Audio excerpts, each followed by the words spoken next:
What's up guys, TechGuru24 here. So, we had WWDC on Monday. It was a great event and I really enjoyed watching it. It was pre-recorded. The production of that keynote gets an A+ from me. Those drone transitions were super dope. If you don't want to watch the whole 2-hour keynote, I'm here to round it up. So, now we've had that event. Scale it down, without losing the core details, and bring you everything we got from Apple Park on Monday evening.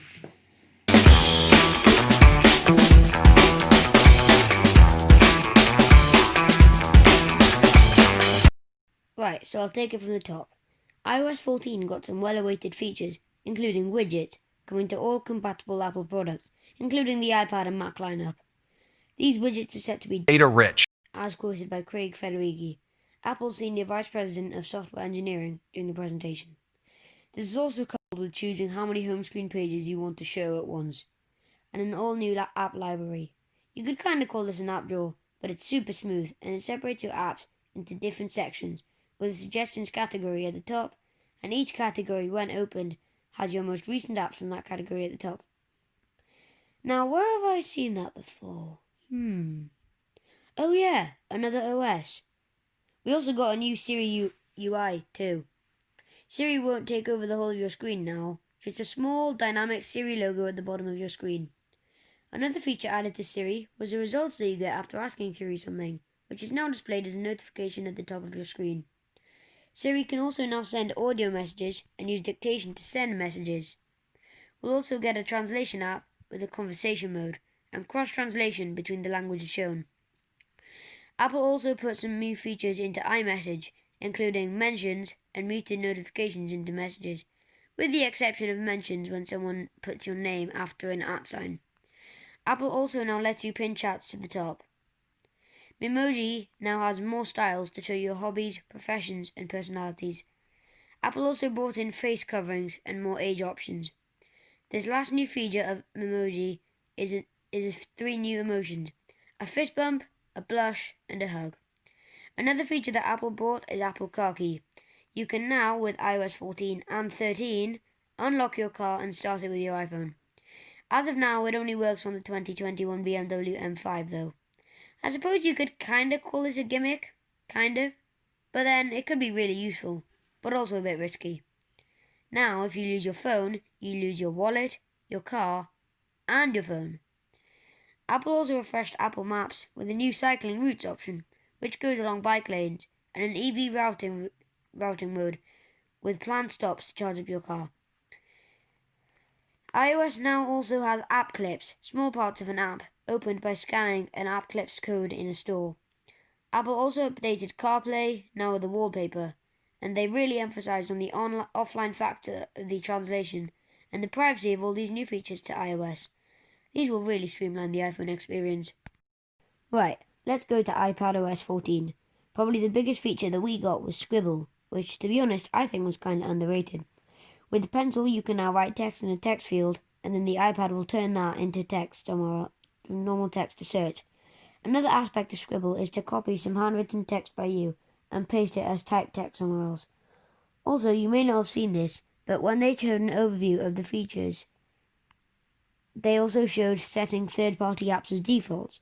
So now you can set Gmail and Chrome and other apps as your default browser and email apps. Apple iPad also just got the iOS widgets and a sidebar in the Photos, Notes, Calendar and Apple Music apps for better organization. The iPad also just got the new compact Siri bubble and notification results. Notifications now also display incoming calls. All of the features that came to iOS, with the exception of Car Key and CarPlay, are now coming to iPadOS 14 as well. Let's run along to watchOS 7. This update was also seen at WWDC this year. It will now integrate watch face sharing with your contacts via message and social media. Also, if you see a watch face that you like, you can tap on it and get that exact watch face. And if you don't have some of the apps that are featured on it, you'll be asked if you want to download the app. Probably the biggest feature that came and was really anticipated was the introduction of sleep tracking, which brings the question, when do you charge it? Let me know when you would charge down in the comments below.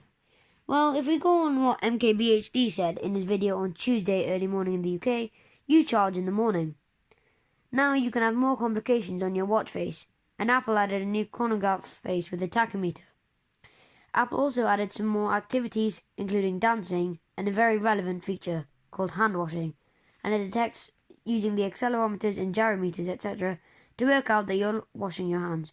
It also uses the microphones to listen out for running water and displays a 20-second timer with sounds and haptic feedback to encourage you to wash your hands for 20 seconds. Coming on to AirPods. AirPods can now also do automatic switching. For example, you're listening to music on your iPhone and then use your iPad to watch a movie. AirPods will switch. Then you have video conference on your Mac. AirPods will switch to the Mac. AirPods Pro also just got a new feature, surround sound, which Apple calls spatial audio. That's all for the AirPods and AirPods Pro. Sadly, there was no introduction of the rumoured AirPods Studio. Now, it's time to go through everything new in Apple tvOS 14 and HomeKit. Well, Apple TV can now stream YouTube at 4K resolution, and HomeKit now gets the ability to check if there's a light on or a door open. And adaptive lighting, with warmer colours in the morning, cooler colours in the day, and reduced blue light at night to wind down for bed. HomeKit now also gets face recognition for cameras and activity zones, only monitoring specific areas, so it'll only notify you if someone, say, comes up to the front door or comes on your lawn. TV also now incorporates Dolby Vision and Dolby Atmos. Apple TV has now expanded multi-user support, and you can continue your game from where you left off on your user on the TV. TV also now supports Apple Arcade games, gets picture-in-picture mode from iOS and iPadOS 14, and workout apps have now been added. This means that you can now do a workout, but watch and listen to the news while working out. Now, it's time for macOS. The new version of macOS is called macOS Big Sur, and it's macOS version 11. It's got a complete makeover in the design department, with new sidebars, toolbars, and the UI now utilizes transparency differences between the sidebars and the main happening area. This is also translated into other areas of the UI, including the all-new control center. I'm really pumped to see this in Macs, and I'm a big fan of this new makeover. Big Sur, like I mentioned earlier, has now got a control center. I really like this initiative by Apple to stick in the quick settings into the Mac. However, these controls may be better suited to a touchscreen. I don't know. What do you think? Let me know down in the comments below. Apple also now lets you, with these new quick settings, move certain settings that you need to access more quickly into the bar at the top. By the way, a sub to the channel would be really great. I'd really appreciate it. Now, sadly, we didn't see a redesigned iMac, or AirPods Studio, or AirTags, but this big announcement that Apple made at the end, in my opinion, kinda made up for it. Let me know what you think in the comments. The big event. Just after all that about macOS Big Sur, Apple announced that it will be switching to ARM-based, custom Apple Silicon in the chipsets for its Mac lineup.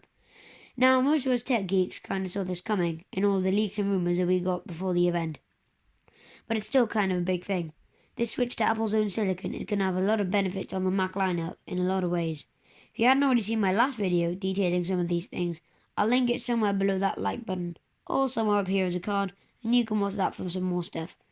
Right, so, Macs will now be more power efficient, as detailed in this graph grid thing that Apple showed off during their presentation. They said that desktops are more powerful, but consume more power, but notebooks aren't as powerful, and use less power. Apple, with their own silicon, are trying to get their Macs into this blue shaded area in the top left, with more power, but less power consumption. This will ultimately mean better performance in the Mac lineup. Imagine a maxed out Mac Pro, how powerful that is right now, and then even more power on top of that already crazy fast desktop power. The Mac Pro would be absolutely insanely fast. Right, so that is everything we got from WWDC 2020. This video has been a long time in the making, about a week since that keynote ended on Monday. Thanks for watching and I hope you enjoyed it. This is TechGuru 24 and I'll catch you in the next one.